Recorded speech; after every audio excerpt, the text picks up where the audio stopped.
నమస్తే welcome to master కి TV సామాన్యుడి స్వేచ్ఛకు సంకేతం నేను మీ ధూమ్ధామ్ దొరబాబు ఇలా మన ధూమ్ధామ్ దొరబాబుతో బరాబర్ ముచ్చట్లోకి ఒక మంచి మాస్ లీడర్ వచ్చిండు అన్న డివిజన్ కాంగ్రెస్ నుంచి యూత్ కాంగ్రెస్ నుంచి ఫిషింగ్ కాంగ్రెస్ చైర్మన్ నుంచి ఇప్పుడు ఫిషింగ్ కార్పొరేషన్ చైర్మన్ అయ్యిండు అన్న మీ అందరికీ పరిచయం ఉన్న వ్యక్తే మెట్టు సాయి కుమార్ అన్న అన్నను ముందుగా ఇన్వైట్ చేద్దాం అన్న నమస్తే నమస్తే బాగున్నారా అన్న బాగుంది రావు గారు అంత మీ అన్న మీడియా యొక్క సహకారం ఓకే ఎట్లా ఫీల్ అవుతున్నారు కార్పొరేషన్ చైర్మన్గా ఆయన అంటే దుర్బాబు గారు ఎందుకంటే కాంగ్రెస్ పార్టీ కార్యకర్తగా కాంగ్రెస్ పార్టీ కుటుంబ సభ్యునిగా కాంగ్రెస్ పార్టీ జెండా మోసే ప్రతి కార్యకర్త నేను ఆదుకుంటానని చెప్పినట్టు ముఖ్యమంత్రి రేవంత్ రెడ్డి గారు ఆయన ఇచ్చిన మాట ప్రకారంగా కాంగ్రెస్ పార్టీకి సేవ చేసిన ప్రతి నాయకుడిని వారు చేసిన శ్రమ వారు పడ్డ కష్టం వృధా పోదు వృధా కాదు ఓకే అనే సంకేతం ఇస్తూ ఎవరెవరైతే కాంగ్రెస్ పార్టీ జెండా మోసారో ఎవరెవరైతే కాంగ్రెస్ పార్టీ కోసం నిరంతరం కృషి చేశారో ఎవరైతే కాంగ్రెస్ పార్టీ విజయం కోసం వారి యొక్క శ్రమని దారపోసి కష్టపడారో వారందరికీ ఓకే ఒక స్థానాలు కల్పించడం అదేవిధంగా భవిష్యత్తులో కాంగ్రెస్ పార్టీ జెండా మోసిన ప్రతి వ్యక్తికి కాంగ్రెస్ పార్టీ అండగా ఉంటుందని చెప్పి ఇచ్చిన సంకేతమే ఈ చైర్మన్ పదవి. ఓకే ఎప్పుడు వచ్చారన్నా మీరు రాజకీయాలలోకి? నేను 2007లో వచ్చాను రాజకీయాలుగా. 2007 దాదాపు 20 సంవత్సరాలు 18 సంవత్సరాలు అప్పటి నుండి కాంగ్రెసేనా? కాంగ్రెస్. ఎందుకు కాంగ్రెస్ అంటే అంత పిచ్చి? అంటే కాంగ్రెస్ పార్టీ అంటే కమిట్మెంట్ మంచి ఉంటుంది కాంగ్రెస్ పార్టీ. ఓకే ఎవరైనా కూడా మంచి నాయకులు ఎదగొచ్చు, ఏ వర్గమైనా కూడా రాజకీయం చేయొచ్చు. కొన్ని పార్టీల ఈ కుల వ్యక్తే రాజకీయం గట్టిగా ఎదుగుతాడు, ఈ కులం వ్యవహారం చేయగలుగుతారని చెప్పి వ్యవహారం ఉంటుండే. కానీ కాంగ్రెస్ పార్టీలో చిన్న కార్యకర్త కూడా రేపు జిల్లా అధ్యక్షుడు కావచ్చు, ఆ జిల్లా అధ్యక్షుడు రేపు రాష్ట్ర అధ్యక్షుడు కావచ్చు. ఆ స్వేచ్ఛా వాతావరణం, ఆ రాజకీయ యొక్క సౌభాతృత్వం ఓకే కాంగ్రెస్ పార్టీలో ఉంటుంది. అంటే 20 ఏళ్ళ నుంచి అంటే గతంలో తెలంగాణ ఉద్యమం మా తెలంగాణ స్వరాష్ట్రం కోసం అని తెలంగాణ ఉద్యమం జరిగింది. ఆ ఉద్యమంలో పార్టిసిపేట్ చేశారా మీరు? చేశానండి. ఏమని చేసినారు? చాలా మట్టుకు అందరు ఏమనుకుంటారు తెలంగాణ ఉద్యమం కేవలం టీఆర్ఎస్ పార్టీ వాళ్ళు చేశారనుకుంటారు. ఆ భ్రమతోనే వాళ్ళు 10 ఏళ్ళు పరిపాలించారు. ఆ భ్రమం తొలగిపోయినాయి. మీకు తెలియదు దుర్బాబు గారు, ఉద్యమం ప్రారంభమైనప్పుడు 2009లో కాంగ్రెస్ పార్టీ నాయకులు అప్పటికి ఎమ్మెల్యేలు, తెలంగాణ రాష్ట్రంలో ఎమ్మెల్యేలు, కాంగ్రెస్ పార్టీ ఎమ్మెల్యేలు, ఎంపీలు అందరూ కాంగ్రేస్ తెలంగాణ కొట్టారు. ఎమ్మెల్యేలు కూడా కొట్టారు, అసెంబ్లీలో రాజీనామా చేసి మళ్ళీ టీఆర్ఎస్లోకి వచ్చి గెలుపొందినారు. నేను ఏమంటున్నా, చాలామంది నాయకులకు ఏమంటారంటే తెలంగాణ రాష్ట్రము కేసీఆర్ తీసుకొచ్చిండు, తెలంగాణ రాష్ట్రం కొట్ట, అదంతా వేస్ట్ ముచ్చట. అది కాదా? కేసీఆర్ కాదా తెలంగాణ తీసుకొచ్చి తెలంగాణ కోసం పోరాడింది? 2002లో చిన్నారెడ్డి గారి నేతృత్వంలో 61 మంది ఎమ్మెల్యేలు తెలంగాణ రాష్ట్రం ప్రత్యేక రాష్ట్రం కావాలని చెప్పిన చరిత్ర కాదు లేదా? చెప్పండి, మీరు చెప్పండి. ఆ మాట అన్నందుకు 2004లో మొత్తం పొత్తు పట్టుకోలేదా? మేనిఫెస్టో తెలంగాణ రాష్ట్రం మేము పెట్టలేదా? కానీ ఒక ఎజెండా మాత్రం తెలంగాణ స్వరాష్ట్రంగా ఏర్పడాలనే దీని మీదే నిర్మాణం అయింది కదా. నేనేమంటానండి, ఇప్పుడు ప్రతిసారి కొన్ని రాజకీయ కోణాలు ఉంటాయి. ఓకే సరే, మీరు కాంగ్రెస్ పార్టీలో ఉండి తెలంగాణ ఉద్యమం మొత్తం కాంగ్రెస్ వ్యతిరేకంగా నడిచింది కదా. మీడియా సృష్టి, అది మీడియా సృష్టి. అక్కడనే కదా. ఇప్పుడు నేనేమంటున్నా, తొలి దశలో నేను తొలి దశ మళ్ళీ దశ అని చెప్పి కాంగ్రెస్ పార్టీ అధికారంలో ఉంది కదా. టీఆర్ఎస్ పార్టీకి తెలంగాణ కేసీఆర్ లాంటి ఏదో పొడుచున్నాడు అని చెప్పి మాట చెప్తున్నాను మీకు. కేసీఆర్ తెలంగాణ పేరు చెప్పి తెలంగాణ ప్రజలు మోసం చేసిండు. ఎట్లా? అరే ఎట్లా మాట్లాడతారు దుర్బాబు గారు? ఎందుకు చేయాలి అనండి, మీరు ఎట్లా చెప్పండి. అదే అడుగుతున్నా. విషయం చాలా ఉంది. తెలంగాణ రాష్ట్రంలో ఆంధ్రాలో వెళ్ళిపోవాలని చెప్పిన కేసీఆర్ తెలంగాణ రాష్ట్రం తెలంగాణ ఏర్పడిన తర్వాత ఎంతమంది ఆందోళన దగ్గర తీసుకున్నాండి? అంటే స్వరాష్ట్రం ఏర్పడాలి. నేనేమంటే స్వరాష్ట్రం ఏర్పడేటప్పుడు ఏం మాట్లాడు, బాగో ఆంధ్ర జాగో తెలంగాణ అని చెప్పిండు కదా. అదే మాట నిలబెట్టుకుంటే ఆయన నిలబెట్టుకుంటు కదా. నిలబెట్టుకోండి. ఆయన చుట్టుపక్కల అంతా తెలంగాణ ద్రోహులే కదా ఆయన పక్కన ఉన్నది. ఓకే, ఆయన ఎట్లా రాజకీయం చేసిండంటే ఆంధ్ర కాంట్రాక్టర్లు దోచుకుంటారు తెలంగాణ అని చెప్పిన కేసీఆర్ అప్పటి టైంలో ఆంధ్ర కాంట్రాక్టర్లకే ఇచ్చిండు మళ్ళీ. సరే ఓకే, తెలంగాణ ఉద్యమం నడిచింది, తెలంగాణ ఏర్పడింది. తెలంగాణ మేము ఇచ్చినామని ఎందుకు మీరు అధికారంలోకి రాలేకపోయినా ఇప్పుడు ఉచితంగా ఇచ్చామని చెప్పి 10 ఏళ్ల తర్వాత? అవును. ఇప్పుడు ప్రజలకు ఇప్పుడు అండి ఒక మబ్బు ఉంటుంది. మబ్బు కొంతమంది పెళ్లి మబ్బు అంటచ్చు, కొంతమంది డబ్బు మబ్బు అనొచ్చు. తెలంగాణ మబ్బు కమ్ముకుని ఉండే తెలంగాణ ప్రజలపైన. ఓకే. తెలంగాణ పదాన్ని తీసుకొచ్చి తెలంగాణ నేను పొడుస్తా, తెలంగాణ నేనే దళితముఖం చేస్తా, తెలంగాణని అమ్ముల పొదులో పెట్టుకుంటా అని చెప్పిన కేసీఆర్ గారు తెలంగాణని అప్పుల పొదులో పెట్టని చెప్పి తెలిసిపోయింది. గత 70 సంవత్సరాలుగా లేని అప్పు ఇప్పట్లో వచ్చింది 5,00,000 కోట్లు. ఏం చేసామా? కాంగ్రెస్ పార్టీ పరిపాలించింది కదా తెలంగాణ ఉమ్మడి ఆంధ్రప్రదేశ్ని. పరిపాలించినప్పుడు ఎప్పుడైనా కూడా నేరుగా 70,000 కోట్లు కూడా అప్పు లేని ఉమ్మడి ఆంధ్రప్రదేశ్లో తెలంగాణ రాష్ట్రం ఏర్పడినప్పుడు 27,000 కోట్లు మిగులు ఆదాయం తెలంగాణ రాష్ట్రంలో ఎందుకు గత 10 సంవత్సరాలుగా 5,71,876 కోట్లు అప్పు ఎందుకు అప్పు వచ్చింది? అలాంటి అద్భుతాన్ని కట్టింది ఏంది? మిషన్ భగీరథ అని చెప్పి కమిషన్లు బట్టి మీరు కదా, దాని ద్వారా ఎవరికి నీళ్ళు రాలేదంటారా? నీళ్ళు కాదు. నేనేమంటాను అంటే ఇప్పుడు 100 రూపాయలు అయిన దానికి 1,00,000 రూపాయలు ఎందుకు పెట్టడము? ఓకే. 100 రూపాయలు అయ్యే ఖర్చుకి అంటే అంతే ఏంటంటే మూతపని అంట దాన్ని. ఇప్పుడు రోడ్డు మీద ఇడ్లీ దొరుకుతుంది, బండి పైన ఇడ్లీ తిని నువ్వు మంచిగా కడుపు నింపుకోవచ్చు. నేను కావాలని నేను 5 స్టార్ హోటల్ తింటా, 5 స్టార్ ఖర్చు ఎక్కువ పెట్టిండు. అదే అంటే నేను ఓకే. ఇప్పుడు మితం అమితం రెండు ఉంటాయి. అవును. తినే టైంకి నేను ఇట్లే తింటా, నేను అట్లే తింటా అని చెప్పి లక్షల కోట్ల పదార్థాన్ని కాంట్రాక్టర్లకు ఇచ్చి కమిషన్లు పొందిన కల్వకుంట్ల కుటుంబాన్ని తెలంగాణ రాష్ట్ర ప్రజలు బహిష్కరించారు. అది తాత్కాలికంగా 2023లో అయింది. మొత్తం సంపూర్ణంగా 2024 పార్లమెంట్ ఎన్నికల తర్వాత ఆ కార్యక్రమం మొత్తం పరిపూర్ణం అయిపోతుంది. ఓకే. ఒక 10 ఏళ్ల తర్వాత కాంగ్రెస్ పార్టీ అధికారంలోకి వచ్చింది. అంటే ప్రజలు 6 గ్యారంటీలను నమ్మి ఓటేసారా, లేకపోతే బీఆర్ఎస్ పార్టీ మీద ఉన్న వ్యతిరేకతతో కాంగ్రెస్ గెలుపొందిందా? బీఆర్ఎస్ పార్టీ మీద వ్యతిరేకత ఉంటే 39 సీట్లు అలా రాకపోతుండే. కాంగ్రెస్ పార్టీ నమ్మిరు. కాంగ్రెస్ పార్టీ యొక్క 6 గ్యారంటీలని, సోనియా గాంధీ గారి వాగ్దానాన్ని, రాహుల్ గాంధీ గారి వాగ్దానాన్ని, రేవంత్ రెడ్డి గారి వాగ్దానాన్ని, ప్రియాంక గారి వాగ్దానాన్ని, అందరి వాగ్దానాన్ని నమ్మి కాంగ్రెస్ పార్టీకి ఓటేసి కాంగ్రెస్ పార్టీ తెలంగాణ రాష్ట్రంలో ఇస్తేనే, కాంగ్రెస్ పార్టీ ఉంటేనే ప్రజల సంక్షేమం, యువకుల అభివృద్ధి, నిరుద్యోగులకు సంబంధించినటువంటి హక్కులు పొందరని చెప్పి వచ్చింది కాంగ్రెస్ పార్టీకి వచ్చి యువకులు. ఇలాంటి నిరుద్యోగులని అమరులని అది హేళన చేసింది ఎవరు? బీఆర్ఎస్ ప్రభుత్వం కాదా? సరే, కాంగ్రెస్ అధికారికంగా అనధికారికంగా 1200 మంది చనిపోతే కేవలం 500 మంది చెప్పింది ఎవరు? ఇదే టీఆర్ఎస్ బీఆర్ఎస్ నాయకులు కాదా?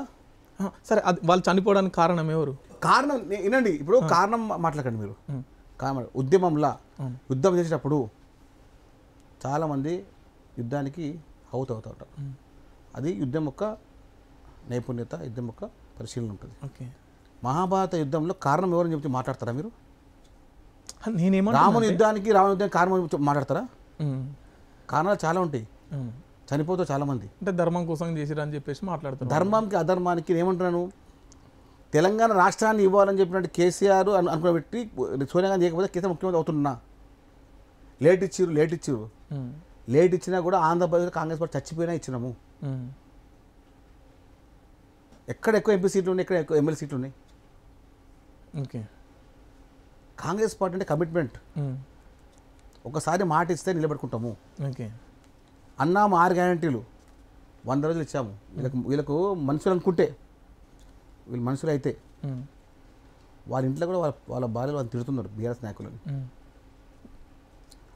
మహిళలు ఉచిత బస్సు ఇస్తే ఏడలేని ఈ బీఆర్ఎస్ నాయకులు, మహిళలకు 500 రూపాయలు సిలిండర్ ఇస్తే ఓర్చలేని ఈ బీఆర్ఎస్ నాయకులు. అయితే మహిళలకు బస్సు ఇస్తే సిలిండర్ వినండి. ప్రతిసారి మీరు ఏమనుకుంటారంటే మహిళలకు ఇస్తే ఇంట్లో ఆడవారు మహాలక్ష్మి ఎప్పుడు ఆనందంగా ఉంటే ఇల్లు అంతా సౌభాగ్యంగా ఉంటుంది. ఇంట్లో అంటారు కదా, ఆడపిల్ల ఇంట్లో ఏడుస్తే ఇంటికి అరిష్టం అని చెప్పి, ఆ ఆడపిల్లని ఏడవద్దని చెప్పి ముఖ్యమంత్రి రేవంత్ రెడ్డి గారు 500 రూపాయల సిలిండరు, ఇంటికి గృహజ్యోతి కింద 500 రూపాయలు, మహిళా బస్సు ఫ్రీ. ఇప్పుడు మనము నిజామాబాద్ టు హైదరాబాద్ పోవాలంటే ఎంత అండి లేడీస్కి? అమ్మవారింటికి పోవాలనుకుంటే 200-250 రూపాయలు అవుతుంది. అంటే 500 రూపీస్ వాళ్ళు సేవ్ అయినట్టే కదండి. ఇంట్లో ఒక అమ్మ, పెద్దమ్మ, పాప, ఒక 1000 రూపాయలు మిగిలినట్టే మిగిలిన అది ఇప్పుడు మిగిలినట్టే అంటే వారికి ఇప్పుడు ఆ 1000 రూపాయలు మిగిలితే వాళ్ళు ఏం చేస్తారు? మన పోపుల పెట్టెలో పెడతారు. ఓకే, బట్ మన పోపుల పెట్టె పెడతారు. అవి 1000 రూపాయలు బిడ్డకు వస్తాయి కదా, చదువుకు వస్తాయి కదా, బట్టకు వస్తాయి కదా, ఏదో ఒకటి. ఇప్పుడు మన ఇంట్లో మన అమ్మలు బిడ్డ కోసం ఏం చేస్తారండి? ఒక 1000 రూపాయలు ఉంటే ఏం చేస్తారు? తను చీర కొనకుండా బిడ్డకు బట్ట కొంటారు. అలాంటి సంస్కృతి మన తెలంగాణలో ఉంది. సరే, కాంగ్రెస్ పార్టీ అధికారంలోకి వచ్చి 100 రోజులు అవుతుంది కదా. 100 రోజులలోనే జర్నలిస్టుల పైన దాడులు, తర్వాత లాఠీ చార్జులు, లాకప్ డెత్తులు, రైతన్నల గోసలు, నీళ్లు లేక ఆటో వాళ్ళ ఆత్మహత్యలు, ఇక ఏగలేము తెలంగాణలో కాంగ్రెస్ ప్రభుత్వంతో అని చెప్పేసి ప్రతిపక్ష పోలు కావచ్చు, ప్రజలు కావచ్చు మాట్లాడుతున్నారు పరిస్థితి. మీ స్పందన ఏంటి?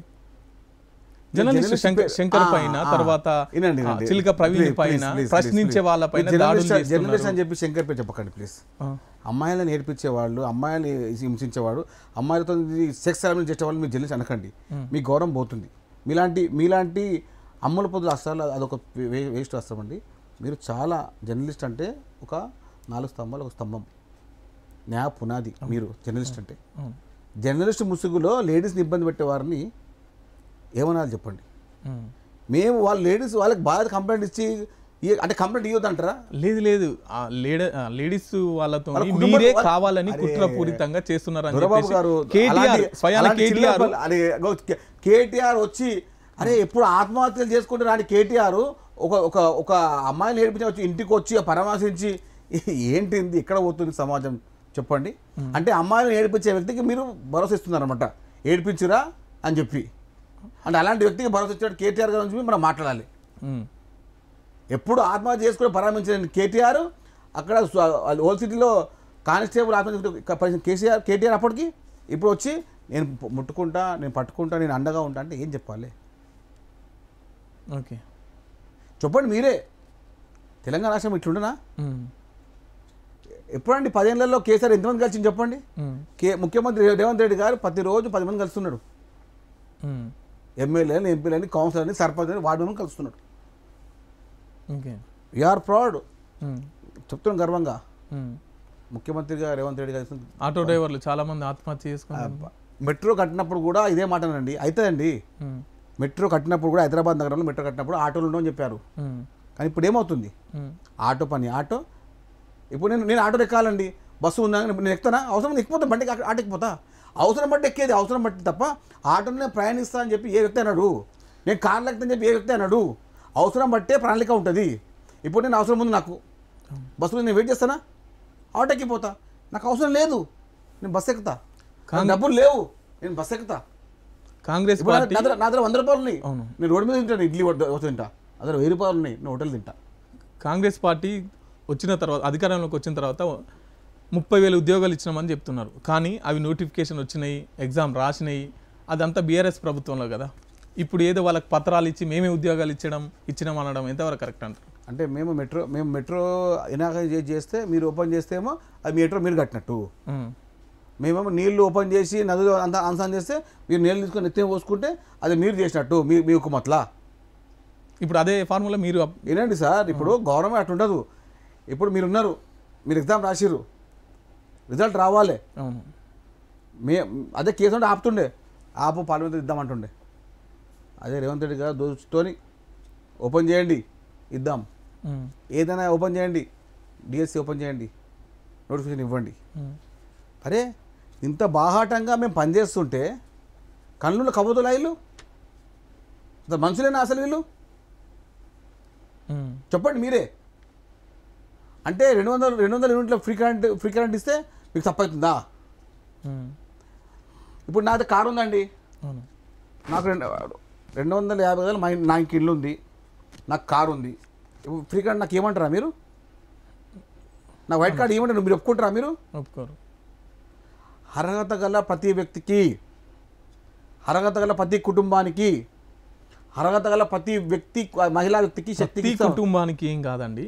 90 లక్షల వైట్ రేషన్ కార్డులు ఉంటే 40 లక్షల మంది అర్హులని ప్రకటించారు. సరేనండి, మళ్ళీ కన్ఫ్యూజ్ అవుతున్నారు. మొత్తం పేపర్ చదువుకోవడం చెప్తున్నారు. అర్హత అంటే అదే ఉంటుంది. ఇప్పుడు కానిస్టేబుల్ అర్హత ఏందండి? ఇంటర్ పాస్ ఉండాలి. 10th పాస్ ఇస్తారండి? లేదు. నేను 10th పాస్ ఏమంటే ఇస్తారా అండి? లేదు లేదు. దానిలో ఉంటుంది ఎస్సీ ఎస్టీ. ఇగో దుర్బాబు గారు ఇప్పుడు ఏంటంటే ఉన్న మిత ఆహారాన్ని అమితంగా పంచలేరు. తెలంగాణని 5 లక్షల కోట్ల అప్పు తీసుకొచ్చి అన్ని కుండలు కాలని చెప్పారు కదా రేవంత్ రెడ్డి గారు. ఇప్పుడు దాన్ని ఎట్లా నింపి ఎట్లా పంచాలి, ఏ విధంగా ఉంటుంది? 100 రోజుల్లో నువ్వు 100 అసలు బిల్డింగ్ కడతారా అండి? పునాది దేనికి ఎంత టైం పడుతుంది? 2015లో మాట్లాడితే తెలంగాణ పుట్టిన పసికందు ఎట్లా మాట్లాడుతున్నారు? ఏమేమి పసికందు ఉన్నాం ఇంకా పొదల్లో ఇంకా మేము అమ్మ పొదలో ఉన్నాం ఇంకా మేము 9 నెలలకు బిడ్డ బయటకు వస్తుంది తెలియదా మీకు? ఓకే సరే, ఇప్పుడు మీరు ఫిషర్మ్యాన్ కార్పొరేషన్ చైర్మన్గా ఉన్నారు. ఫిషింగ్ పట్టే కుటుంబాలు మన తెలంగాణలో ఎన్ని ఉంటాయి? 39,76,000 ఉన్నాయండి. వాళ్ళకు మీరు ఏం భరోసా ఇస్తున్నారు? గత ప్రభుత్వం చేసిన మోసాన్ని, గత ప్రభుత్వం చేసినటువంటి హక్కుల హీనాన్ని మేము చేయబోము. మత్స్యకారుల ప్రతి కుటుంబాన్ని ఆదుకుంటామని చెప్పారు.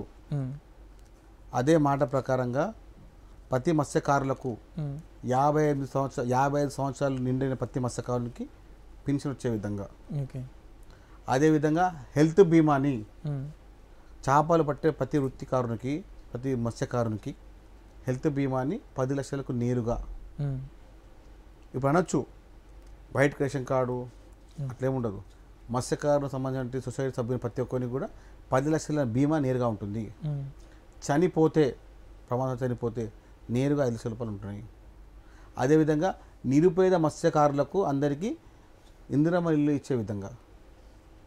ఇప్పుడు అందరూ అంటారు కాంగ్రెస్ పార్టీ చేసే చెప్తుంది. ఉట్టి ఇంట్లో కూర్చొని భజన మాట్లాడుకుంటే బీఆర్ఎస్ నేను చెప్తున్నాను. ఎంతమంది బీఆర్ఎస్ సంబంధించిన వాళ్ళ కుటుంబాలు ఫ్రీగా బస్సు ఎక్కలేదండి? అది ప్రభుత్వం అన్నప్పుడు ప్రజలందరికీ అలాంటప్పుడు ఏం చెప్తున్నా మరి? అరే ఎక్కడనో ఒక దగ్గర చిన్న తప్పు అయితే ఎక్కడనో ఒక వ్యక్తి మాట్లాడుతుంటే మాట్లాడే వాళ్ళు వచ్చే మంచి కూడా చెప్పలేదు మనకు. 200 యూనిట్ల ఫ్రీ కరెంట్ చెప్తారు ఎందుకు మీరు? ఫ్రీ బస్ ఏం చెప్తలేరు? గ్యాస్ సిలిండర్ వస్తుంది ఏం చెప్తలేరు? ఇందిరమ్మ ఇల్లు వస్తున్నాయి ఎందుకు చెప్తలేరు? 6 గ్యారంటీలు పక్కగా అమలు చేసే విధంగా మేము ప్రణాళిక ముందుకు వెళ్తుంటే మీ వల్ల కాదు, చేయలేరు, మేము ఇలాగా బట్టది మాట మాట్లాడడం కదా. ఇప్పుడు మీరు లిమిట్ 100 రోజులకే కోరిరు కదా. 100 రోజులలో 6 గ్యారంటీలు అన్నీ అమలు చేస్తామన్నారు కదా, చేయలేదా? ఎక్కడ చేస్తారు? ప్రతి మహిళకు 2,500 రూపాయలు ఇస్తామన్నారు. ఇంప్లిమెంట్ అయిపోయింది కదా. ప్రతి మహిళకు 2,500 రూపాయలు గౌరవ వేతనం లెక్క ఇస్తామని చెప్పి 100% ఇస్తాము. ముఖ్యమంత్రి గారు ఆ భద్రాద్రి రాముని సాక్షిగా ప్రారంభించిన ఇందిరమ్మ ఇల్లు కానివ్వండి, గృహజ్యోతి కానివ్వండి, చెప్పండి మీరే. ఇప్పుడు నిలకడగా లేని మాటలు మాట్లాడితే పలకలేని పలుకులు మేము పలుకుతాం. మీ ముఖ్యమంత్రి గారిని గుంపు మేస్త్రి అంటున్నారు. ఆయన చెప్పి అవును నేను మేస్త్రి అని చెప్పింది కదా అన్న. ఆయన ఒప్పుకున్నాడు కదా బాగా గెలిపించడంలా. ఓకే, నేను మేస్త్రినే, తెలంగాణని కుదేలు చేసిన వీరందరినీ మళ్ళీ నిర్మించే మేస్త్రి అని చెప్పిర్రు. బాహాటంగా ఎల్బీ స్టేడియంలో ఒప్పుకున్న ఘనత రేవంత్ రెడ్డి గారిది. ఎస్ ఐఎమ్ మేస్త్రి అన్నారు. తెలంగాణ నిర్మాణం చేస్తా, పునర్నిర్మాణం చేస్తా అన్నారు. ఐఎమ్ మేస్త్రి అన్నారు. మంచి కట్టడం కడతా అన్నారు.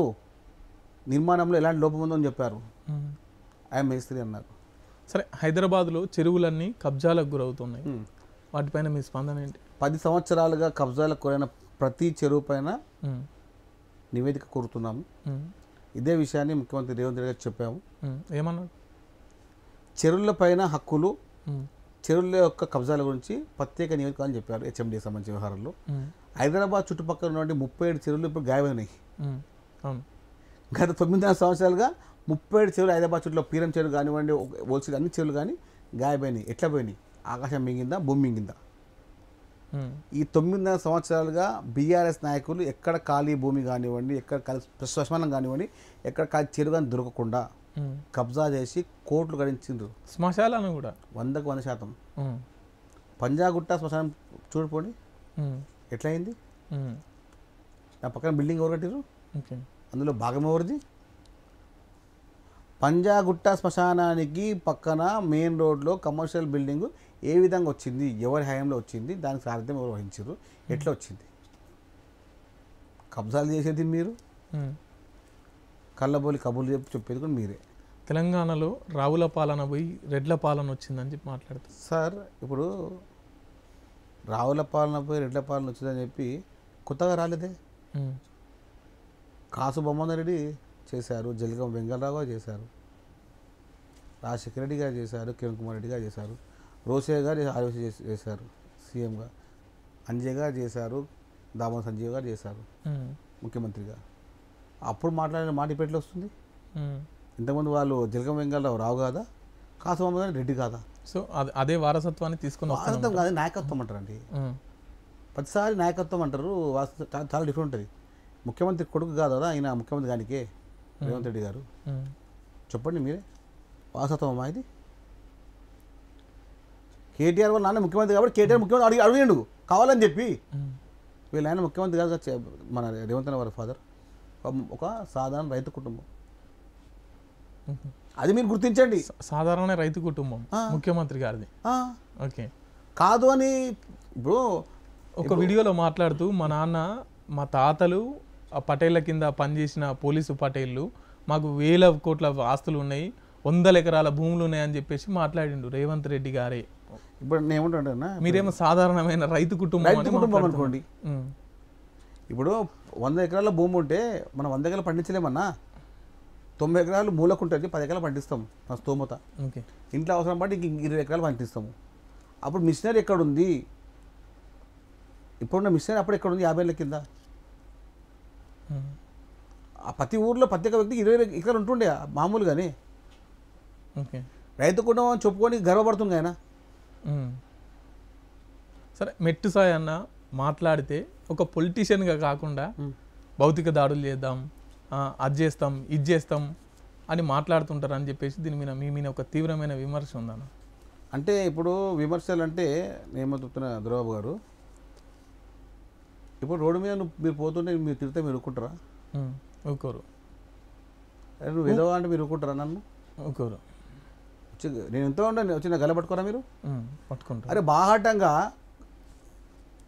అరే ఒక ముఖ్యమంత్రి పని చేసుకుంటా, మంచిగా పని చేసుకుంటా, అందరు కలుసుకుంటా చేస్తుంటే ఈ పనికిరాని చిల్లర కొడుకులు వీళ్ళు కూర్చొని టీవీల ముందు కూర్చొని, కంప్యూటర్ల ముందు కూర్చొని బీఆర్ఎస్ నాయకులు ఆ సాఫ్ట్వేర్ హార్డ్వేర్ చేసుకుంటుంటారు సోషల్ మీడియా. వాళ్ళు కూర్చొని ముఖ్యమంత్రి ఏం చేస్తలేడు, ముఖ్యమంత్రి కలుస్తలేడు, అట్లా చేస్తుండు వాళ్ళ తమ్ముడు. ఏందండి అది? ఎందుకంటే లత్తుకున్న మాటలు అవి, ఇంత చిల్లర మాటలు మాట్లాడేది. అంటే బాహాటంగా నీ బిడ్డ ఓడిపోయినప్పుడు మళ్ళీ ఎమ్మెల్సీ ఇచ్చినావు. నా కుటుంబంలో నా తప్ప ఓడిపోడని చెప్పింది కదా ముఖ్యమంత్రి గారు రేవంత్ రెడ్డి గారు. ఆ దమ్ము ఎవరికి ఉందా చెప్పండి? ఇట్లా మాట్లాడితే అంటారు. ముఖ్యమంత్రి ఏం చెప్పారు? నా కుటుంబంలో ఎవ్వరు ఏ టికెట్ అడగరు అని చెప్పారు. కుటుంబంలో అడగకపోవచ్చు కానీ తన వర్గం వాళ్ళని మొత్తం పక్కన పెట్టుకుంటాను. ఉండాలి. రాజుకు సైన్యం చాలా ఇంపార్టెంట్ బాస్. నమ్మకమైన సైన్యం చాలా ఇంపార్టెంట్. రాజు యుద్ధం చేసేది సైన్యంతోనే. సైన్యం గెలిస్తే రాజు గెలిచినట్టు. సైన్యం ముందుకు పోతే రాజు ధైర్యం ఉంటుంది. సైన్యానికి భరోసా లేనప్పుడు రాజు రాజకీయం చేయలేడు. కాబట్టి సైన్యాన్ని ఏర్పాటు చేసుకుంటాడు. వర్గం కాదు, కాంగ్రెస్ పార్టీ నాయకత్వం అంటుంది దాన్ని. బీఆర్ఎస్ పార్టీ ఒక దళితుడైన బాలక సుమన్ ఏరేసి చెప్పు చూపించినారు. అదే ఒక బహుజన బిడ్డ అయిన మెట్టు సాయిని చూపించి బూట్ చూపిస్తున్నారు. అంటే వీళ్ళకు ఘర్షణలు పెట్టించడమా ఈ పార్టీలు ఏజెండా? అంటే ఇప్పుడు ఫస్ట్ ఓవర్ స్టార్ట్ చేసారు వాళ్ళు, స్టార్ట్ చేసిరండి. అవును, రాజకీయంగా ఏదో దాడిది పెద్దదాడి చేయకపోతే నిజమనుకుంటారు రాజకీయంగా. అవును, ఆయన రాయితం కొడితే మేము గణితం కొడతాం, ఆయన తుపాకీలు వచ్చి మేము బాంబు వేస్తాం. మీరు మీడియాలో ఉండి అట్లా మాట్లాడి ఎంతవరకు కరెక్ట్ అంటారు? మేము బాంబులు వేస్తాం, తుపాకులతో కొడతాం, రాళ్లతో కొడతాం అంటే ఇప్పుడు వాళ్ళు ఏమంటారు తెలుసా మమ్మల్ని? అవును, ప్రభుత్వం అన్నప్పుడు కొంత సహనం, ఓపిక, ఒక పొలిటీషియన్ నాయకుడు అన్నప్పుడు ఉండాలా. మన దుర్బాబు గారు, అబద్ధాన్ని 100 సార్లు చెప్తే నిజమవుతుంది. అబద్ధాన్ని 100 సార్లు చెప్పే ప్రయత్నం వాళ్ళు చేస్తున్నారు. దానికి మేము ఎదురుదాడి చేయాల్సిందే. కానీ మీ పార్టీలో ఉన్న రెడ్లు ఎవరు చేయలే? మళ్ళీ మీరు క్యాష్ ఫీలింగ్ వస్తుంది. అవును, ఎస్, ఖచ్చితంగా బీఆర్ఎస్ పార్టీ అక్కడ అదే అస్త్రాన్ని ఉపయోగించింది. ఇక్కడ కాంగ్రెస్ పార్టీ కూడా ఒక బహుజన బిడ్డను తీసుకొచ్చి నాయకత్వానికి క్యాష్ ఫీలింగ్ ఎందుకు వస్తుంది? మీరు మళ్ళీ రెడ్లు ఎందుకు వస్తుంటారు మీరు? అవును, అంటే అరే కార్యకర్త పనిచేస్తారండి. ఇప్పుడు అంటే ఒక బహుజన నాయకుడు బీసీ నాయకుడు ముందు రావుతా మీకు రావాలి. కానీ ఈ దాడులు అంటే యుద్ధానికి ఇప్పుడు ముంగట పెట్టి దాడులు చేయించడం ఏంటి? అంటే నేను నాయకం కాబట్టి నా దగ్గర సమతం ఉంది కాబట్టి, యుద్ధానికి పోతే గెలిచి సత్తా ఉంది కాబట్టి, నన్ను నాయకుడు చేయాలనే ఉద్దేశం వాళ్ళకు ఉంది కాబట్టి. సో మీతో అంటే వేరే వాళ్ళు అంటున్నా మీరే వాళ్ళు చేస్తూనే అయితే అంటే మనం చేయాలి కార్యకర్తలుగా నాయకునిగా. సో అందుకని చెప్పేసి మిమ్మల్ని మళ్ళీ అట్లా ఉంటారు. ఇప్పుడు మీరే తీసుకొచ్చి కూర్చోబెట్టి నేను కొడతా అంటే కొట్టిపించుకునే రకం కాదు. ఇక ఎవరు కార్యకర్తగా చెప్తున్నాను. మా ముఖ్యమంత్రి గారు అన్నట్టు మేము కొట్టికి వస్తాం, బరాబర్ కొడతాం అంటున్నాం. ఇప్పుడు కూడా ముఖ్యమంత్రి గారిని కావాలని దూషించి బీఆర్ఎస్ నాయకులు అగ్రనాయకులు మెప్పులు పొందాలనుకున్నాడు ఏ కార్యకర్త కూడా ఉండి ఉంకర తింకర మాట్లాడితే ఊరికే వసతి లేదు. అంటే ఎవరు విమర్శ కాదు, ఎవరు విమర్శించకూడదు. మీరు ఏం చేసినా కూడా చూస్తూ ఉండుకోవాలి. విమర్శించండి, ప్రశ్నించండి, అది మన హక్కు, రాజ్యాంగం మనకి ఇచ్చిన హక్కు. ఆ విమర్శన పత్తనాన్ని ఇచ్చే విధాన్ని మంచి ఉండాలి. ఇది చెప్పుతో కొడతా ఎవరండి మాట్లాడేది? సుమన్ స్థాయి ఏంది? అవును, దాన్ని లీగల్ గా చట్ట ప్రకారంగా కేసు పెట్టినారు. సుమన్ స్థాయి ఏంది? ఒక మాజీ ఎమ్మెల్యే, అంతే కదా. ఆయన వచ్చి ముఖ్యమంత్రి గారిని చెప్పుతాం కొడతాడు. అవును అండి, దానికోసం అని చెప్పేసి లీగల్ గా కేసు పెట్టి అంత పొగరా, అంత పొగరా. ముఖ్యమంత్రి స్థాయిని గౌరవించే స్థాయి లేని ఇలాంటి వ్యక్తిని మేము ఇట్లా కూర్చొని మాట్లాడాలి. వాళ్ళు చెప్పుతో బూడితో ఏమో కొట్టొద్దు, వాళ్ళు కొడుతూనే చూస్తూ ఉండాలి. చెప్పండి మీరే. ఇక మీరే దాడులు చేసుకుంటే ఈ వ్యవస్థ ఎవరు స్టార్ట్ చేసిరు దాన్ని? ఎవరు చేసిర్రు? ఘటనకు ప్రతిఘటన చేయడం తప్పేం కాదు. వారు మంచిగా అన్న అని చెప్తే మేము పెద్ద అన్న పిలుస్తాం. ఓకే, ఏం తమ్ముడు ఏం అన్న అని పిలుస్తాం. ఏం రా అంటే మేము బే అంటాం. మెట్టు సాయన రాజకీయ నేపథ్యం ఏంటి? మీ భవిష్యత్తులో ఎవరన్నా రాజకీయ నాయకులు ఉన్నారా, లేకపోతే ఎట్లా మీరు ఒక నాయకునికి ఎదిగినారు? అంటే దుర్బాబు గారు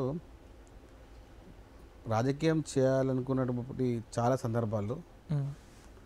సందర్భాల్లో మనం ఏం చేసినా కూడా మన పేరు గుర్తుండిపోవాలి. చాలాసార్లు కొన్ని సంఘటనలు రాజకీయంగా నాకు తీసుకొచ్చిన వ్యవహారం చాలా ఉన్నాయి. అంటే మనం ఏం చేసినా మనం గుర్తుంచుకోవాలి. అది కేవలం రాజకీయంలో అవుతుంది. నేను వచ్చే రాజకీయ నేపథ్యంలో చాలామంది నాకు తోడ్పాటు ఇచ్చారు.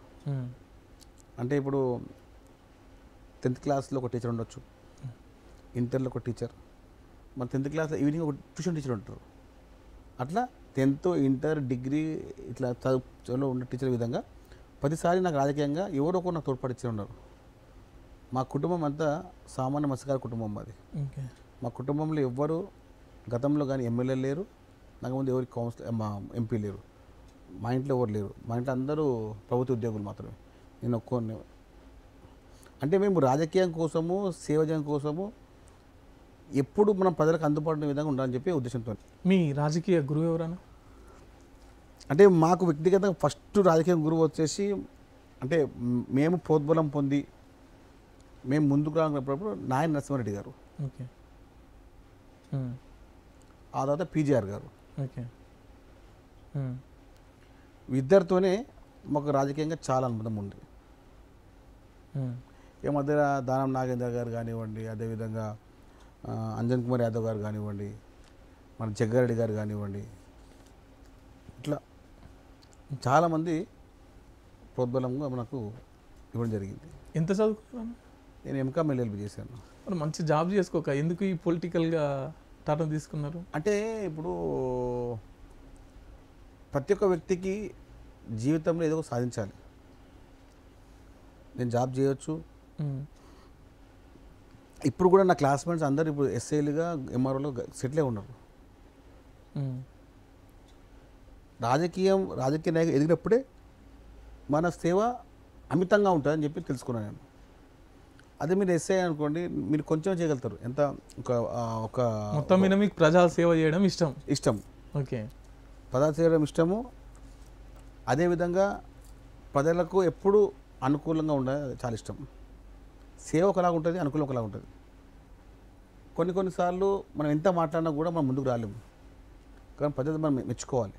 జీవితంలో ఎప్పుడైనా కూడా రాజకీయ నాయకునిగా ఉంటే పీజీఆర్ లాగా ఉండాలని చెప్పి నా కోరిక. ఓకే, ఇన్స్పైర్ అంతే. నారాయణరెడ్డి గారు మాకు రాజకీయంగా నేర్పించినా కూడా, అంటే మా కుటుంబం దగ్గర ఉన్న కూడా పీజీఆర్ లాగా ఉండి పీజీఆర్ గారి లాగా వ్యవహారం చేస్తే అప్పటికి ఇప్పటికీ ఆయన చనిపోయిన 10 నెలలు కూడా ఆయన పేరు మీద మాట్లాడుతున్నాం.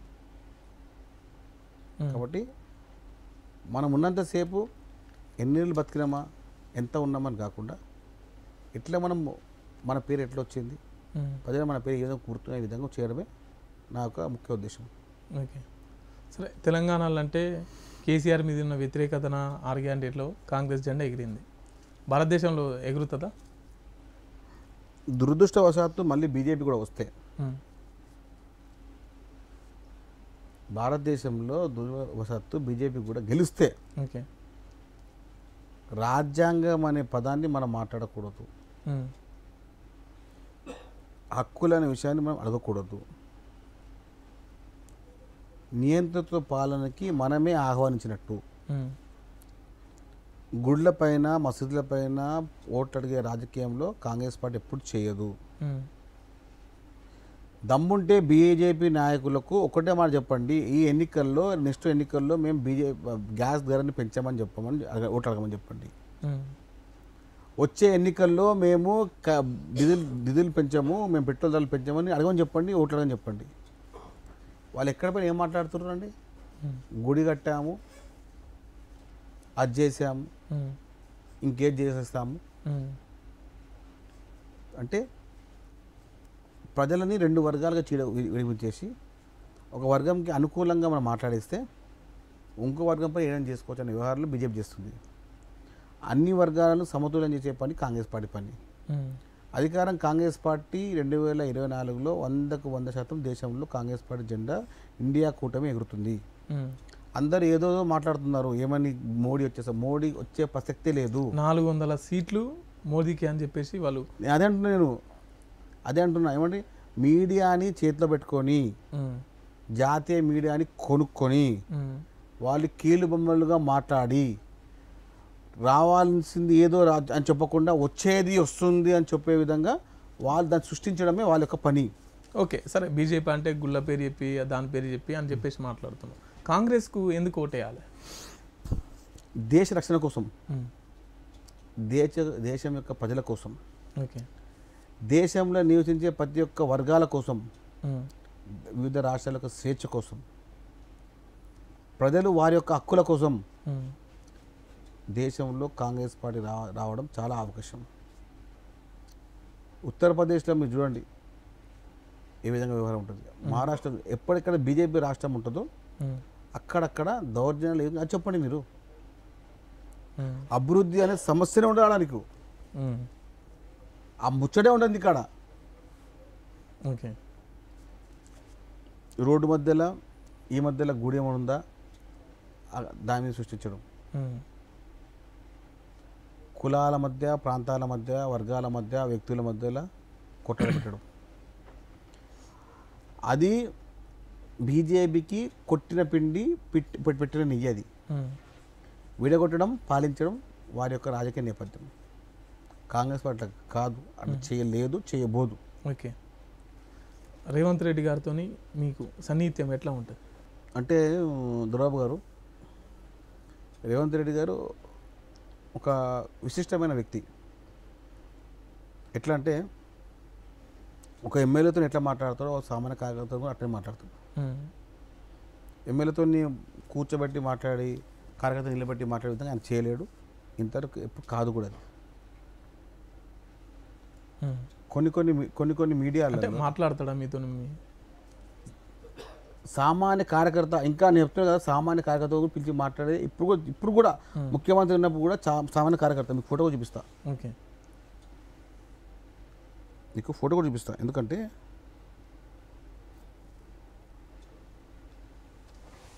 చూడండి, ఈయన ఉద్యమకారుడు. ఓకే, కొమరయ్య పింఛన్ కావాలని కలిసిండు ముఖ్యమంత్రిని. ఓకే, ముఖ్యమంత్రి హోదాలో ఎవరైనా కలుస్తారా?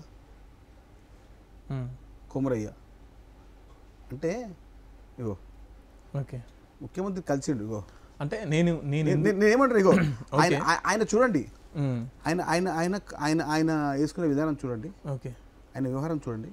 ముఖ్యమంత్రి హోదాలో ఆయన కలిసి ఉన్న వ్యవహారం ఇది. నేను ఎందుకు అడుగుతున్నా, నేనేమంటున్నా మీరు అన్న కదా, కాంగ్రెస్ పార్టీ కార్యకర్తగా మాట్లాడతారంటే సామాన్య కార్యకర్తను కూడా అదే విధంగా మాట్లాడి ఎమ్మెల్యేతో కూడా అదే విధంగా మాట్లాడే ఘనత కేవలం రేవంత్ రెడ్డి గారికి ఉంటుంది. నేను ఎందుకు అడిగిన 100 కోట్లు వచ్చి వాళ్ళ భుజాల మీద చేసి 1000 కోట్ల అధికారులను భుజాల మీద చేసి మాట్లాడే కేసీఆర్ తత్వానికి కేటీఆర్ మొత్తం ఆటోలనే తిరుగుతాడు కదా. ఎందుకు ఆటోలో తిరుగుతున్నాడు? ఏదో అది చిన్న కెమెరా పెట్టి అది టీఆర్ఎస్ సంబంధించిన వ్యవహారాలు పెట్టినటువంటి ఆటోలు తిరిగేసి ఓట్ల కోసం కదా. ఎన్నో ఎందుకు ఆటోలు అడగలే మరి. బెంజ్ కారు, రేంజ్ రోవర్ తప్ప ఇంకే బండ్లు ఆయన ఎక్కిండా ఎప్పుడన్నా? ఏసీ తప్ప ఏమన్నా బయట దిగిండా ఆయన? సో మీరే చెప్పండి. రేంజ్ రోవరు, బెంజ్ కారు, ఆడీలు అన్నీ దిగింది కదా. నేను ఎందుకు ఈ క్వశ్చన్ అడిగిన అంటే 100 రోజులలో ముఖ్యమంత్రి 11 సార్లు ఢిల్లీకే పోయాడు, 10 రోజులకు ఒకసారి ఢిల్లీకే పోతాడు, అసలు కలిసే ప్రసక్తి లేదు, కలిసే అవకాశం లేదని చెప్పేసి మాట్లాడుతున్నాం. ఎవరిని? సామాన్య కార్యకర్తలే కానీ వీళ్ళని అంటే కొమరయ్య లాంటి గ్రామంలో ఒక గ్రామ శాఖ సెక్రటరీ, గ్రామ శాఖ జనరల్ సెక్రటరీగా 10 బాధ్యతలు చేస్తుండ్రు. ఒక విలేజ్ జనరల్ సెక్రటరీని ఒక ముఖ్యమంత్రి కలవడం అంటే దీనికన్నా పెద్ద చెప్పండి ఏ పార్టీలో అవుతుందా? ఒక ఫోటో తీయండి 10 ఏళ్ళలో. ఎవరు మన కేసీఆర్ ఎవరిని కలిసిండు? కేసీఆర్ గురించి వాళ్ళ సంబంధించిన బీఆర్ఎస్ నాయకులు అబో దివో అని తిట్టిరు. ఓకే, ఎందుకన్నా బీఆర్ఎస్ పార్టీ అంటే మీకు అంత పగ? బీఆర్ఎస్ పార్టీ అంటే పగ కాదు, బీఆర్ఎస్ పార్టీ చేసిన మోసం పైన పగ.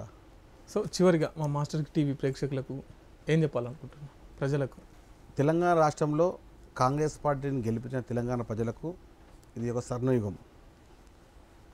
మీరు ఇచ్చిన 5 సంవత్సరాలు, వచ్చే 5 సంవత్సరాలు కూడా కాంగ్రెస్ పార్టీని గుర్తుండిపోయే విధంగా ముఖ్యమంత్రి రేవంత్ రెడ్డి గారు పనిచేస్తున్నారు. ఆయనకు మీ ఆశీర్వాదం కావాలి, మీ సహకారం కావాలి. కళ్ళబొల్లి మాటలు చెప్పే బీఆర్ఎస్ నాయకుల మాటలు మీరు నమ్మకండి. తెలంగాణ రాష్ట్రాన్ని స్వర్ణయుగంపై వరకు తీసుకెళ్లే విధంగా ముఖ్యమంత్రి రేవంత్ రెడ్డి గారు పనిచేస్తున్నారు. మీరు ఆశీర్వదించండి. వచ్చే 10 ఏళ్ళు కాంగ్రెస్ పార్టీ అధికారంలోకి వచ్చే విధంగా మీరు సహకరించండి. ఇలాంటి దౌర్జన్యాలు 10 ఏళ్ళు అయినాయో ఈ ప్రజాపాలనలో అలాంటి దౌర్జన్యాలు ఏవి ఉండవు. ప్రజలను ప్రత్యక్షంగా పరోక్షంగా కలిసే విధంగా ముఖ్యమంత్రి రేవంత్ రెడ్డి గారు అన్ని కార్యక్రమాలు చర్యలు తీసుకుంటున్నారు. నిరుపేద కుటుంబాలకు, నిరుద్యోగుల కుటుంబాలకు, యువకుల కుటుంబాలకు అందరికీ చేదోడువాదుగా ఉంటున్నారు. కాబట్టి తెలంగాణ రాష్ట్రంలో ప్రతి ఆడపిల్లలకు ఆడపడుచు అందరూ చెప్తున్నాము, మీ ఇంటికి గృహజ్యోతి ద్వారా, మహాలక్ష్మి ద్వారా, మహిళా బస్సు ద్వారా కార్యక్రమాలు చేసే ఘనత మీ ఆశీర్వదించండి ముఖ్యమంత్రి రేవంత్ రెడ్డి గారిని. ఎప్పుడు మీకు ఇంట్లో కుటుంబ సభ్యుడిగా ఆయన ఉంటారు. ఈ ఆడపిల్లకు మీరు చూడొచ్చు, వచ్చే ఎన్నికల్లో కాంగ్రెస్ పార్టీ యొక్క చేతి గుర్తుపైన మీరు ముందుకొచ్చి ఓటేసి ముఖ్యమంత్రి రేవంత్ రెడ్డిని బలపరచండి. ఎందుకంటే మన స్వర్ణయుగాన్ని మనం నిర్ణయించుకోవాలి. రేపు ఎన్నికల్లో కూడా వేరే పార్టీలు ఎవరు వచ్చినా కూడా తెలంగాణ రాష్ట్రం చాలా ఆతులకుండా వస్తుంది. మనము ముఖ్యమంత్రి రేవంత్ రెడ్డి గారిని బలపరిచి తెలంగాణ రాష్ట్రంలో వచ్చే పార్లమెంట్ ఎన్నికల్లో 15 పైన స్థానాలుగా గెలిపించేందుకు కోరుకుంటున్నాను. ఓకే, థ్యాంక్ యూ అన్న, మీ విలువైన సమయాన్ని మా కోసం కేటాయించినందుకు. సో చూస్తున్నారు కదండి, కాంగ్రెస్ పార్టీ అంటేనే ప్రజాస్వామ్య పార్టీ. ఖచ్చితంగా మత్స్యకారులందరికీ అందుబాటులో ఉంటాం, మత్స్యకారులందరినీ అభివృద్ధి వైపు నడిపిస్తానని మెట్సాయని చెప్తున్నటువంటి విషయం. సో చూస్తూనే ఉండండి మాస్టర్ టీవీది సామాన్యుడి స్వేచ్ఛకు సంకేతం. Thank you.